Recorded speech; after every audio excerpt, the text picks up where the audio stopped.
Assalamu алейкум, урматтуу мекендештер, урматтуу көрүүчүлөр. Бүгүн биз өзүбүздүн маегибизде Чындык YouTube каналынын студиясында улатмакчыбыз. Биз менин жеке баракчама келген суроолорго Асамидин мырзадан жооп алган аракет кылалы. Анда эмесе суроого өтөлү. Биринчи суроо. Адахан Кимсанбаевич Мадымаров дайыма эле бийликти сынай берет. Өзү барып эч нерсе кылбайт, эмнеге деген суроо түшүптүр.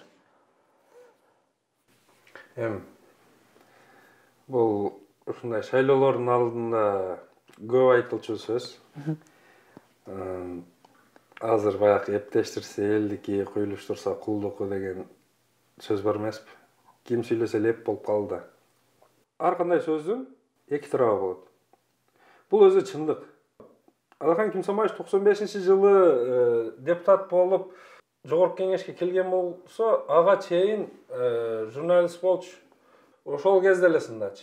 Биз кичинекей балдар элек, ошондо эле сындачы. Ошондон бери кийин депутат болгондон кийин деле такыр мамлекеттик кызматтарда иштебей калганда деле дайым ушул биз билгенден 30 жылдан бери сындап эле келатат.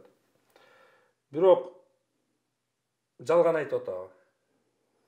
Мына тарых далилдеди да, көрсөттү да. Чын канчалык деңгээлде ал акыйкат экенин. Ошол айткан сындардын баары туура чыгып, ошол биз шайлаган адамдар бүгүн каякта жүрүшөт? Экөө качкын болуп чет элде жүрөт, эки президент. Бирөөсү түрмөдө отурат, бирөөсү мөөнөтүн аягына чыга албай түштү, анда кайдап салды. Демек, ушуга чейин дайыма Мадымаров туура айтыптыр да. Аны сынап атат, жамандап атат эмес. Ушул киши ар дайым туура айтат. Ушул киши ар дайым көрөгөч алдынан көрө билет, кимдин ким экенин билет.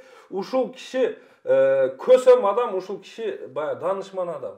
Ушул киши бизге жетекчи болуш керек деп айтышыбыз керек бул сөздү. Себеби бул киши дайыма айткан сөзү туура чыгат. Буга чейин 25 жыл мурда айткан сөздөрү бардыгы туура чыгып, бүгүнкү күндө ошонун биз күбөсү болуп атабыз да ошол сөздөрдүн.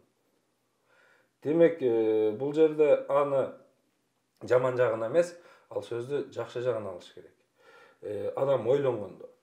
Анан эчтеке кылбайт дегени бул Адахан Мадымаровдун эмне жумуш кылганын биз билбесек, аны үчүн Адахан Мадымаров күнөөлүү эмес.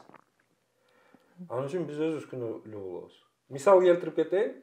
Чыңгыз Айтматовдун кайсыдыр бир чыгармасын биз окубаган болсок, демек аны биз билбейбиз да. Өзүбүз билбей эле анан кийин Чыңгыз Айтматов эч кандай чыгарма жазган эмес деген туура эмес болуп калат да. Себеби биз кыргыздар эле эмес, бүтүн дүйнө эли билет. Бүгүнкү күндө 200дөн ашык тилге которулуп, Чыңгыз Айтматовдун чыгармалары өзүнчө бир шедевр болуп, дүйнөнү багындырып жүргөн чыгармалары бар адамды биз эч нерсе жазган эмес деп айтканыбыз туура эмес. Өзүбүз билбесек эле аны жазган. Аны биз билбесек бүтүн дүйнө эли билет.